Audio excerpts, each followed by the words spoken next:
முதல் சிஸ்டம் அப்படின்னு பார்த்தீங்கன்னா ரசூலாக அனுப்பப்பட்டவர் நபி ஸல்லல்லாஹு அலைஹி வஸல்லம் அவர்கள் மக்காவுக்கும், அதாவது ஒரு ரசூலுடைய எல்லை எது வரைக்கும் அப்படின்னா மொழியை வச்சு தான் ரசூல்.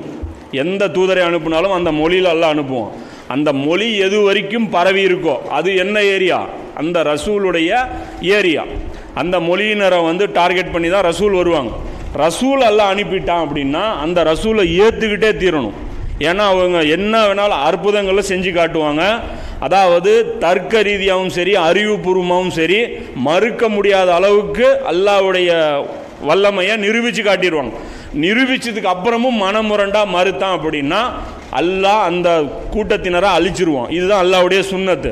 இங்கே நபி ஸல்லல்லாஹு அலைஹி வஸல்லம் இது பொறுத்த வரைக்கும், பொசிஷன் பொறுத்த வரைக்கும் அதாவது அரபு தீபகற்பம் ஃபுல்லாக அரபிகள் எல்லாருமே நபி ஸல்லல்லாஹு அலைஹி வஸல்லம் உயிரோடு இருக்கும்போது அவர் மீது ஒன்று ஈமான் கொள்ளணும், இல்லைன்னா அழிக்கப்படணும்.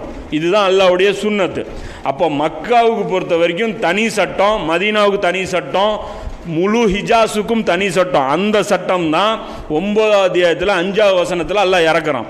தௌபால வரக்கூடிய அந்த வசனங்கள் தான் அந்த மக்காவுக்கு மட்டுமே. அதுவும் ரசூல்லா உயிரோடு இருக்கிற வரைக்கும் தான். ரசூல்லா செத்து போனால் அதுவும் கிடையாது. இன்றைக்கி அரபிகள் காஃபிரா போயிட்டாங்க அப்படின்னா அவங்களுக்கு மரண தண்டனை கிடையாது. அவங்கள கொல்லக்கூடாது. இஸ்லாமிய கவர்மெண்ட் அவங்கள ஒன்றும் பண்ணக்கூடாது.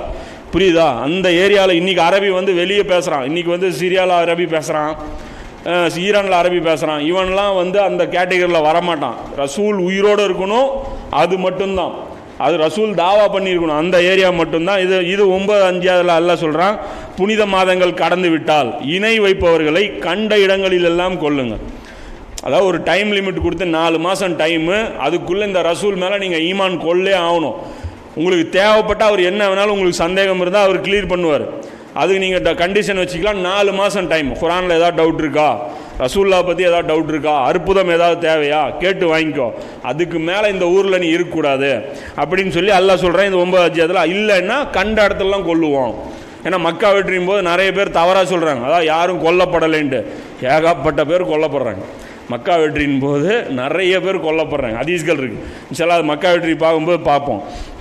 அவர்கள் பாவ மன்னிப்பு கோரி அல்லாஹ் சொல்கிறான் அந்த 9:5 தொழுகையையும் கடைபிடித்து, யார் அந்த மக்காவாசிகளை பற்றி சொல்கிறான், அவங்க பாவ மன்னிப்பு கோரி ரிட்டன் திரும்பி தொழுகையும் கடைபிடித்து ஜக்காத்தும் முறைப்படி கொடுத்து வருவார்களானால் அவர்களுடைய வழியில் அவர்களை விட்டு விடுங்கள். அப்போ அவங்கள விட்டுருங்க. ஆனால் அது வரைக்கும் அவங்கள விடாதீங்க. நிச்சயமாக அல்லாஹ் மிக்க மன்னிப்பவனாகவும் கிருபையுடையவனாகவும் இருக்கிறாங்கிற. இதுக்கு தான் அந்த புகாரி 25ஆவது ஹதீஸ்.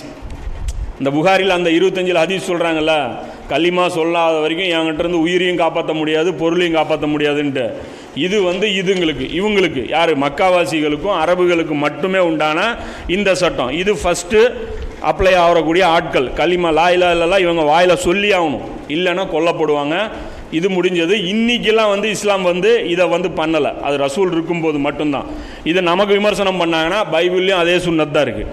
லூத்து நபி சமுதாயம் ஏன் அழிக்கப்பட்டுச்சு, புரியுதா? ஃபிரௌன் ஏன் கொல்லப்பட்டான், அவங்களுக்கு கேட்டாங்கன்னா அவங்களும் இதைத்தான் சொல்லுவாங்க. நம்ம இதை பயப்பட வேண்டியதில்லை.